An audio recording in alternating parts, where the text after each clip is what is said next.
শনিবার পাকিস্তানের রাজধানীতে টানা ২১ ঘণ্টা দীর্ঘমেয়াদী আলোচনায় মুখোমুখি হয়েছিল ইরান ও যুক্তরাষ্ট্র, কিন্তু শেষ পর্যন্ত কোনো যুদ্ধবিরতির সমঝোতা হলো না। আলোচনার এই ব্যর্থতা যেন বারুদের স্তূপে নতুন করে আগুন ধরিয়ে দিয়েছে।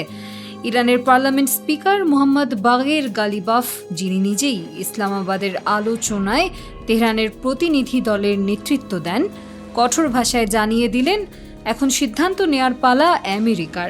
তারা আমাদের বিশ্বাস অর্জন করতে পারবে কি পারবে না। সোশ্যাল হ্যান্ডেল এক্সে তিনি স্মরণ করিয়ে দেন, অতীতের ২ যুদ্ধ ইরানকে শিখিয়েছে শুধু কথাই বিশ্বাস করা যায় না।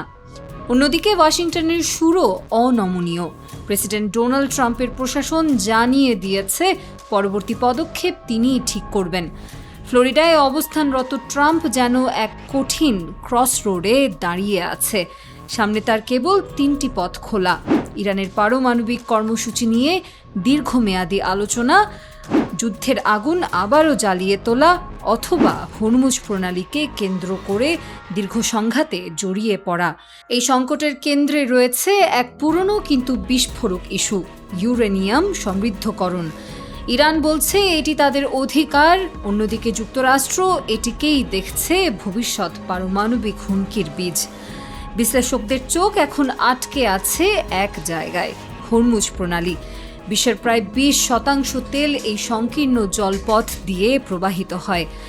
সেখানে যদি আবার যুদ্ধের আগুন জ্বলে ওঠে, তবে তার ধাক্কা শুধু মধ্যপ্রাচ্যে নয়, পুরো বিশ্ব অর্থনীতিতে ছড়িয়ে পড়বে। সময় দ্রুত ফুরিয়ে আসছে।